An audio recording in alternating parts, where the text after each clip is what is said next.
soit la fonction f définie sur R par f de x égale x au carré moins 5x plus 2.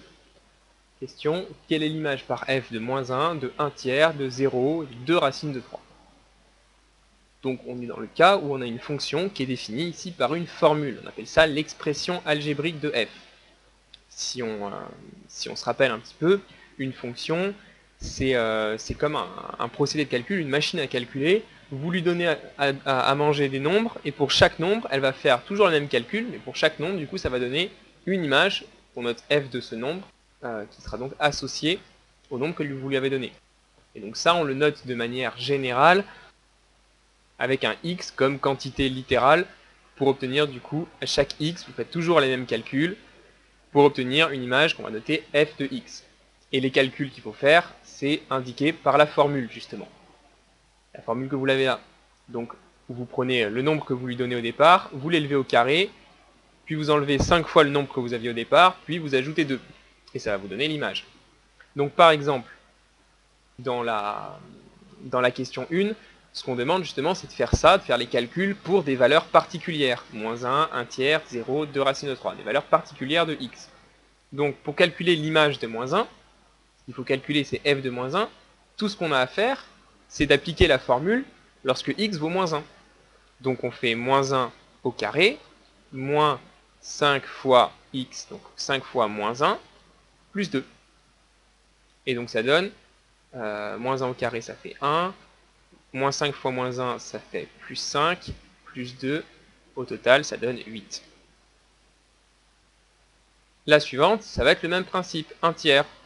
Alors c'est une fraction, du coup ça va être un peu plus gênant.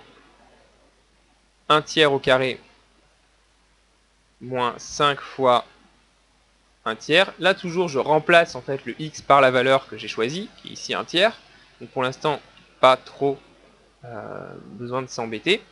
Par contre maintenant les calculs vont être un petit peu plus pénibles vu qu'on a des fractions. Donc 1 tiers au carré, ça fait 1 neuvième. 1 neuvième moins 5 tiers, plus 2.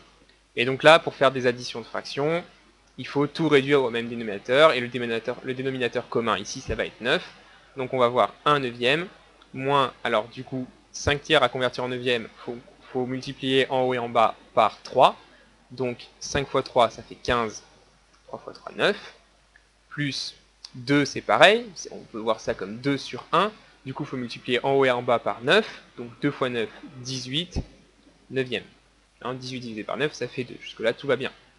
Et donc, au total, quand on fait le calcul, 1 neuvième moins 15 neuvième, ça va faire moins 14 neuvième. Et ensuite, faites plus 18 neuvième, et du coup, il va rester 4 neuvième. Ok. Le calcul était un petit peu pénible, mais le principe reste le même. Et si on passe à la suivante, f de 0, même principe, x au carré, ça va donner 0 au carré, moins 5 fois 0, plus 2. Et donc, du coup, ça fait 0 moins 0 plus 2, il reste que 2. Et enfin, 2 racines de 3. Alors celui-là, on va s'amuser, encore plus de calculs. F de 2 racines de 3, il ne faut pas être perturbé par la racine.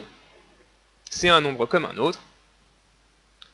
Et donc on remplace 2 racines de 3 au carré, moins 5 fois 2 racines de 3, plus 2. Alors 2 racines de 3 au carré. Le 2 va être mis au carré, le racine de 3 va être mis au carré. Donc 2 au carré, ça fait 4. Et racine de 3 au carré, ça fait 3. Moins 5. Alors, le 5, je ne vais pas le mettre. 5 fois 2, ça fait 10. Et du coup, là, j'ai 10 racines de 3. Plus 2. Ce qui fait qu'au final, j'ai 12 plus 2, ce qui fait 14.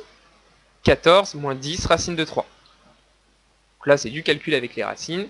Une fois qu'on a obtenu cette forme, un nombre et ensuite un nombre additionné avec un nombre qui dépend de la racine, on ne peut plus le simplifier. Ça s'arrête là, c'est sur forme, c'est simplifié au maximum.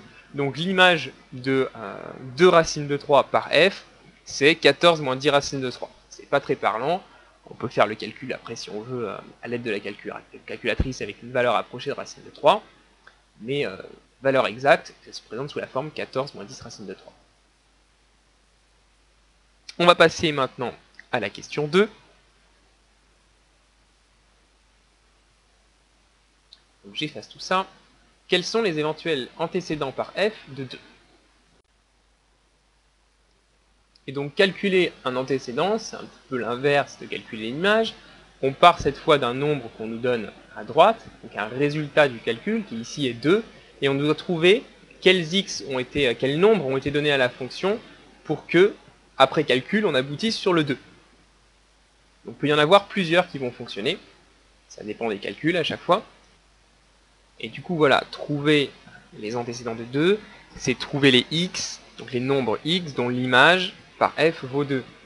Trouver les nombres x tels que f de x, donc l'image par f, vaut 2. Et au final, ce qu'on a à faire, c'est résoudre l'équation qui est ici, f de x égale 2. Donc résoudre une équation, alors je raisonne toujours par équivalence quand je fais une équation, puisque je vais avoir toute une chaîne d'égalités qui sont en fait toutes les mêmes. Donc du coup je mets le symbole de la double flèche pour signifier que c'est équivalent, ça équivaut, la première égalité équivaut à la suivante et ainsi de suite. Et du coup ce que j'ai à faire là, c'est remplacer le f de x par la formule, l'expression algébrique qui nous est donnée. X carré moins 5x plus 2 est égal à 2. Donc là ce qui se passe c'est qu'on a de la chance sur l'équation, les deux vont se simplifier, j'enlève 2 des deux côtés et il reste finalement que x carré moins 5x égale 0. Et donc là, comment on résout cette équation? Bien, l'astuce générale, quand on a une expression en fonction de x est égale à 0, on va toujours essayer de factoriser l'expression qu'on a pour obtenir un produit. Parce que quand on a un produit de deux facteurs qui est égal à 0, ça veut dire qu'un des deux facteurs est nul. On va voir ça tout de suite. On va essayer de factoriser cette expression. Le facteur commun, c'est x. Puisque dans le premier terme, x au carré, c'est x fois x fois x.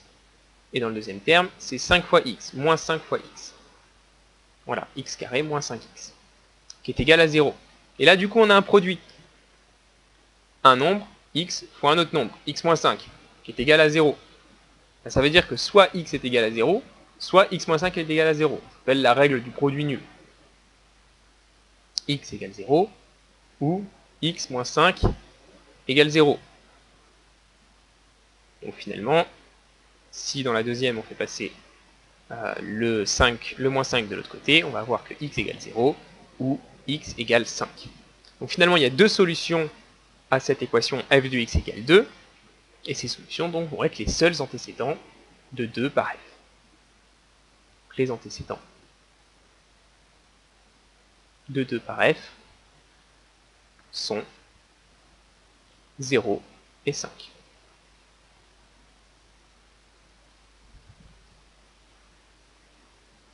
Et on est sûr que ce sont les seuls, vu qu'on a raisonné avec une chaîne d'équivalence.